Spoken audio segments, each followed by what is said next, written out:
नमस्कार दोस्तों, आपके अपने YouTube channel VDC health by doctor M बुरी में आपका स्वागत है।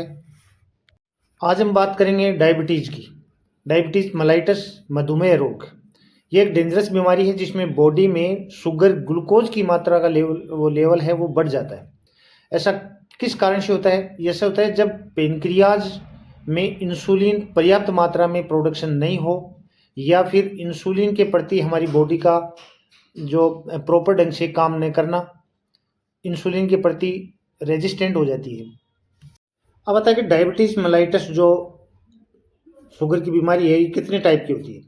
तो इनमें मोस्टली तो ये 3 प्रकार की होती है। जैसे टाइप फर्स्ट है जो ऑटो इम्यून कंडीशन होती है, जो स्वयं की खुद की जो इम्यून पावर है, इम्यून सिस्टम है, वो बीटा सेल्स जो पेनक्रियाज में होती हैं, जो इंसुलिन का प्रोडक्शन करती हैं, उनके खिलाफ हो जाती है, उनको डैमेज करने लग जाती हैं। तो इससे इंसुलिन का प्रोडक्शन नहीं हो पाता, और ये मोस्टली बच्चों में और एडल्ट में होता है। दूसरा है टाइप 2। टाइप 2 में ये एक कॉमन टाइप की जो डायबिटीज़ है, वो टाइप 2 डायबिटीज़ है, जो इंसुलिन रेजिस्टेंस कंडीशन भी कहते हैं इसको। इस डायबिटीज़ में बॉडी के अंदर जो इंसुलिन है वो प्रॉपर ढंग से यूज नहीं कर पाती। ये मोस्टली ओल्ड एज में होता है। और तीसरा टाइप है वो गेस्टेशनल डायबिटीज़ है। गेस्टेशनल जो प्रेगनेंसी के टाइम होता है, लेकिन बाद में बच्चे के जन्म के बाद में डायबिटीज़ है वो नॉर्मल हो जाती है। लेकिन कुछ पेशेंट में फ्यूचर में टाइप 2 डायबिटीज़ पैदा होने की संभावना ज़्यादा रहती है। तीसरा है टाइप 3। टाइप 3 डायबिटीज़ में इसमें पेनक्रियाज किसी कारणवश अगर डैमेज हो गया, नुकसान होता है अगर पेनक्रियाज को, जैसे क्रोनिक पेनक्रियाटाइटिस, पेनक्रियाज का जो इन्फेक्शन है, इन्फ्लामेशन है, उसको कहते हैं, या सिस्टिक फाइब्रोसिस हो जाए पेनक्रियाज में, उस कंडीशन में भी डायबिटीज़ होती है, जिसको टाइप 3 डायबिटीज़ कहते हैं। अब आता है कि इंसुलिन के जो डायबिटीज़ है उसका कारण क्या है? इसका कारण वही जो टाइप्स हैं उनमें आ गया। जैसे ऑटो इम्यून कंडीशन है, उसके कारण हेरिडिटरी है, जो जन्मजात आनुवंशिक होता है, टाइप 1 और टाइप 2 दोनों ही होने की संभावना रहती है। बैड लाइफस्टाइल है, तो उससे टाइप 2 डायबिटीज़ की संभावना रहती है। एज फैक्टर भी है, मोर देन 35 ईयर्स के बाद में टाइप 2 का होने की संभावना बढ़ती है। दूसरा है ओबेसिटी, मोटापा है, उसके कारण जमा जो फैट है वो डायबिटीज़ का बड़ा रिस्क फैक्टर है। फिजिकल एक्टिविटी की कमी, इसमें इंसुलिन रेजिस्टेंस पाई जाती है, क्योंकि इस कंडीशन में डायबिटीज़ है होने की संभावना बढ़ जाती है फिजिकल एक्टिविटी नहीं होने के कारण। गलत डाइट है, जैसे प्रोसेस्ड फूड है, अनहेल्दी डाइट है जिसमें ज़्यादा शुगरी प्रोडक्ट अपन ले रहे हैं उसकी कंडीशन में, या ट्राइग्लिसराइड्स की मात्रा बॉडी में ज़्यादा है, या एलडीएल जो लो डेंसिटी लिपोप्रोटीन है बॉडी के अंदर, उसकी मात्रा बढ़ गई, तो उस कारण से भी डायबिटीज़ की संभावना बढ़ती है। प्रेगनेंसी है, स्ट्रेस की कंडीशन में भी देखा गया है कि डायबिटीज़ होने की संभावना बढ़ जाती है। नींद का कम आना, या प्रॉपर नींद नहीं लेने के कारण भी। अब आता है कि इसके सिम्टम्स क्या क्या हैं। इसमें सिम्टम्स हैं कि बार बार पेशाब का आना, पोलीयूरिया, ज़्यादा प्यास लगना, पोलीडिप्सिया कहते हैं इसको, ज़्यादा भूख लगना, पोलीफेजिया, वेट लॉस होता है, विजन लॉस होता है, मतलब धुंधला दिखाई देने लग जाता है, और टायर्डनेस, मतलब पेशेंट थकान महसूस करता है पूरे दिन, हल्की चोट लगने के बाद घाव का नहीं भरना, इन्फेक्शन के चांसेस बढ़ जाते हैं, फंगल इन्फेक्शन के चांसेस बढ़ जाते हैं। जो डायबिटीज़ पेशेंट हैं उनमें कैंडिडाइसिस की संभावना ज़्यादा रहती है, जो 32 जो पेशेंट लगाते हैं उनमें। और हाथों और पैरों में सुन्नपन रहना, न्यूरोपैथी, स्किन का डार्क हो जाना। अब है कि इन्वेस्टिगेशन कैसे करते हैं कि डायबिटीज़ पेशेंट में है या नहीं है।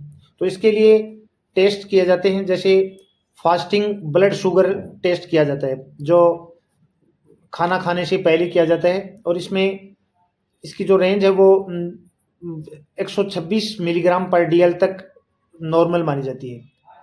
और ओरल ग्लूकोज टॉलरेंस टेस्ट है, इसमें ग्लूकोज है वो ग्लूकोज का लिक्विड पिलाने से पहले और पिलाने के बाद दोनों में ग्लूकोज का की जो लेवल है उसको पता किया जाता है। इसमें अगर 200 मिलीग्राम पर DL से ज़्यादा है तो डायबिटीज़ की संभावना रहती है।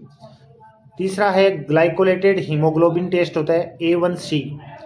इसमें इससे क्या है कि पेशेंट के जो पास्ट के जो 3 महीने हैं उनमें ब्लड ग्लूकोज को चेक किया जाता है, जो 4 से 5.6% से ज़्यादा अगर है तो डायबिटीज़ की संभावना पेशेंट में रहती है। इसकी नॉर्मल सामान्य वैल्यू है 5.7%।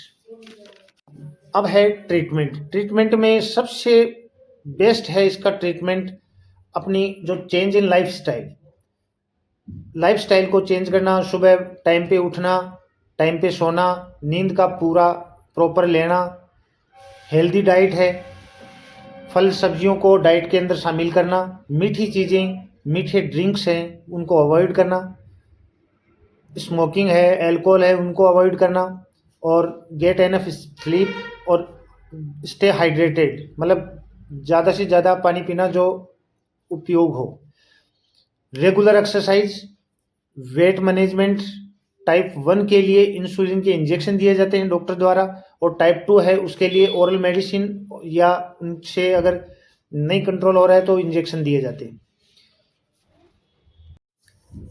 डायबिटीज पेशेंट सोचता है कि हम कोई पाउडर या कोई ऐसा घोल या कोई ऐसी रेमेडी हमें मिल जाए जो डायबिटीज़ को कम कर दे, तो सबसे इनके ये सब मिथ्ये है, भ्रांतियां हैं, कुछ नहीं है।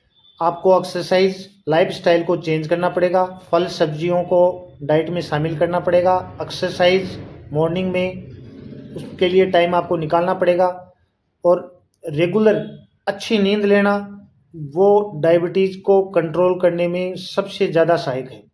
हो सकता है कि आपको मेडिसिन की ज़रूरत ही ना पड़े, लेकिन कुछ कंडीशन है उनमें आपको अगर मेडिसिन की ज़रूरत है तो आप डॉक्टर की सलाह से मेडिसिन ले सकते हैं।